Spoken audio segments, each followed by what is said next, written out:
sa babae.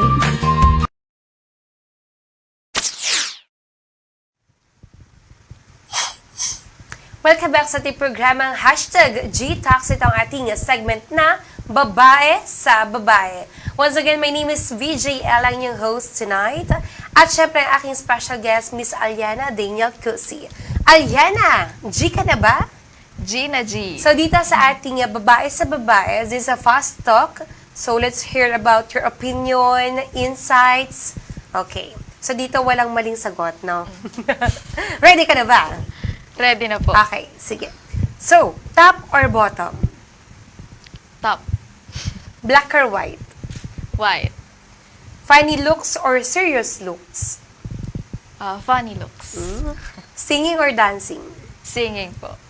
I wish I could. I wish I could live forever. Especially for my parents, syempre. Gusto ko palagi kasi nakasama. Okay. How many times did you fall in love? Ilan ba? Ilang beses ka nang na-in love? Twice. Yes po. Okay. Looks or performance? Performance. Light or dark? Light. Best asset is? Lips. Pero sabi po nila eyes din. Parang eyes nga, yeah. Biggest dream is? To become a doctor. Talaga? Okay, push mo yan. Best advice to yourself is? Best advice for myself is, kaya mo yan. Kumbaga, malayo ka pa, pero malayo ka na. Yeah. Yeah. O sige, malayo ka pa, pero malayo ka na. And if you have some advice to our young individuals right now, the kabataan, ano yung mensahe mo sa kanila?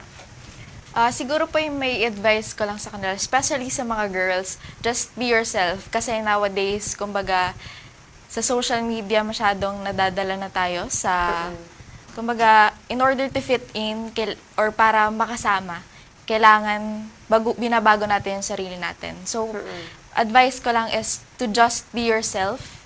Kasi, dun ka mas tatanggapin. And yun lang. Okay. So I have one statement and then let me know kung ano yung insights mo or opinion. So, kailan okay na maging mali at kailan hindi okay na maging tama? Kailan okay na maging mali at kailan hindi okay? Kailan okay na maging mali at kailan hindi okay na maging tama? Siguro kailan okay maging mali. Oo. At kailan hindi okay maging tama? What is your insights about it? Para In po life? In life, siguro po kailan okay maging mali.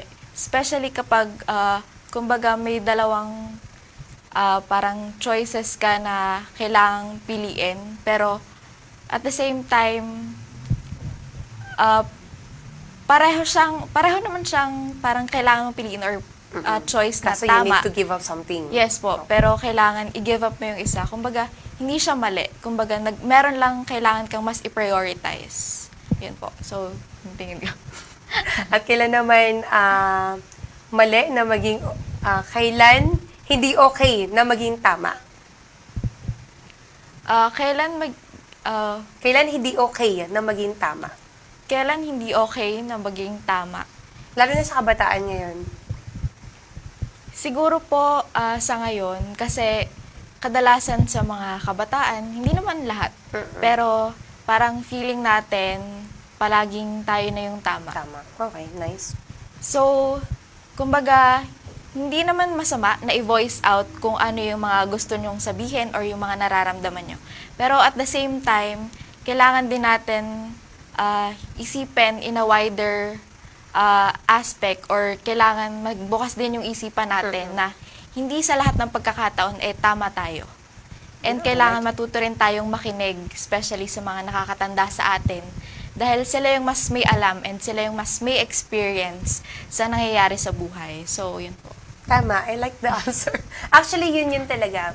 So, kailan okay na maging mali, kailan hindi okay na maging tama. So sometimes, pinipilit natin yung mga bagay-bagay na alam naman natin na hindi dapat. And then, madalas tayo nagmamadali, naghahabol. Kasi kabataan, gusto ngayon, padalos-dalos. Gusto, dun agad, punta agad dun. So sometimes, namamali tayo ng desisyon. Kasi akala natin, yun yung tamang pupuntahan agad natin. Pero hindi pala. Huwag natin madaliin ang mga bagay-bagay. Dahil kapag hindi mo naranasan yung bawat steps o daan na pupuntahan mo, hindi mo malalaman na yun pala dapat yung gagawin mo. O yun pala dapat yung best action na para doon sa dadaanan mong mga steps o mga hagdan o mga stairs. So, apan na napapatuloy tayo sa buhay, doon tayo nagkakaroon ng mga lessons. Sabi nga nila, the best teacher is the experience. Kaya doon tayo matututo. Kaya sa mga kabataan dyan, huwag kayo ma-pressure, huwag kayo magmadali. Kasi lahat ng bagay ay may tamang panahon. Sabi nga ni Aliana. Okay, kaya naman, shoutout muna tayo, Aliana, dahil hindi natin nabati kanina pa mga nanonood. So, shoutout tayo kay Abner Manusig. Ayan, salamat po, Doktora Mai, ay kanina to. At Doktora Rosita, sa walang sawang pagtulong sa kanyang mga anak. Ayan, so makikita natin talaga na marami natutulungan sina Doktora Mai, Pastor Salvador. And kay Desiree Lirasen, happy watching to you. Kay Kurt Christophe Matanggihan, good evening po. Ayan. Ako yung dami nag-message kay Doktora kanina. And of course, sa aking family who's watching right now. Kay Beth, kay Ate Ijen, kay Kuya Ingkap, kay Pau Pau, sa Inay Dory. Hi, I love you. And ikaw, greetings mo, Aliana. Go lang. Go ahead. Ayan, hello po. Magandang gabi po sa lahat po ng mga nanonood, especially sa friends ko. Ayan, nag-share ako ng live sa GC. Baka naman manood kayo. Yes. Ayan, Please and watch po. my classmates po, and alam ko ilan sa kanila ay busy pa sa mga duty. Ayan na. Kaya nyo yan, guys. At sa family ko, Makakaraos din. John Jasriel, hello. Ayan. Happy watching. Okay. So, Aliana, alam ko na napaka-busy mo as you are a student and meron ka mga ibang activity na ginagawa sa life. So, now, I'm so thankful na talagang pinayagan mo ko to have you tonight. Na pinagbigyan mo ako na makasama ka ngayong gabing ito. So, that's why, please accept my simple token as my appreciation for being a guest sa ating programa G-Talks. Tinawa ko ang kawa-kawa.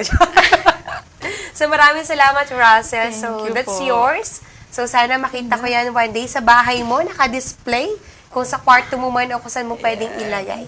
So, that's a gift appreciation from G-Talks. Thank you so much po for inviting me. And maraming salamat po kasi second time ko talagang makapunta dito. At Yan. uulitin pa natin yan. And nga pala, for those na nag-wait nga pala sa ating Caldag Queen, si Bea Borte, so may biglaan lang siyang ganap in Lubo, so hindi pa siya nakakabalik. So let's see on the next episode kung makakasama natin siya. Aliana, do you have any greetings before we end? Pwedeng batiin mo si Mommy, Daddy, your Ayan, family. sa lahat po ng mga nanonood, my mother, ma, pa, inay, tatay, lolo, sa lahat po sa inyo, mga nanonood, friends ko, classmate ko, John Jasriel, hello. Ayan po, magandang gabi po sa ating lahat. Your special, someone sa puso mo. Greet mo na Nabati ko yan. na po. Nabati mo na. Okay. So, ako naman. So, I would like to greet the viewers who's watching right now sa ating programa #GTalks. And binabati ko nga pala ang aking family, Pro-Life UK family. Galing ako kanina Manila. Kaya parang bumababa yung energy level ko kasi grabe, from 4:30 a.m., pumunta ng Makati, tapos Taguig, balik Batangas. So, pero dahil mahal na mahal ko kayo, mga ka-G-Talks, at na-miss ko talaga kayo, at gusto ko makasama si Aliana, kaya ginawa natin ng paraan na magsasama-sama tayo ngayong gabing ito. Kaya naman, on our next episode, marami pa tayong dapat abangan sa programang #GTalks kasi marami tayo dito mai-interview, makakapanayam ng mga kababaihan. So dito kasi, let's do empower the women. Ano nga ba yung kakayahan, talento, abilidad ng ating kapwa babae? Hindi basta babae lang, isa kang babae. Ayan. Kaya naman, maraming salamat sa ating mga dear viewers, ka-G-Talks na nanonood sa atin ngayong gabing ito. Maraming salamat sa iyo, Aliana. Thank you And I po. hope makasama kita dito sa G-Talks ulit. Sure Soon. Pag wala kang klase. Yes po. You're always welcome here sa ating Balisong Channel family. And nagpapasalamat ako sa aking sponsors once again, kay Ma'am Levy Bulanhagi and Sir Ronald Bulanhagi. Sir, Ninong, Ma'am Ninang, maraming salamat for being one of my sponsors. Bulanhagi Watch Servitec, and ganoon din sa aking pong Ma'am Ninang, Wena de Guzman, all the way from Abu Dhabi. Zilcor Restaurant, napakasarap na seafood restaurant sa Zilcor. Maraming salamat po sa inyo pong walang sawang suporta. And on my next episode, abangan naman natin kasi masyadong mainit na ngayon, umiinit na ulit ang panahon. Maganda magpakabit ng aircon. Kaya abangan natin ang owner ng Nits David Air Condition dahil siya ang aking magiging guest on the next episode. Kasi 4th episode natin, and then the next is 5th na. Kaya maraming salamat sa walang sawang suporta. Once again, ito po ang programang #GTalks. Ako po inyong host. My name is Ella. Good night, everyone. God bless po. At huwag niyo po pala kakalimutan, punta tayo ngayon sabay-sabay sa EF Cafe and Restaurant dahil meron silang EF live sessions tonight. Nandun po ako ngayon after ko dito. Doon naman tayo. Larga. Walang pahinga. Kaya maraming salamat sa inyong lahat. God bless everyone. Bye!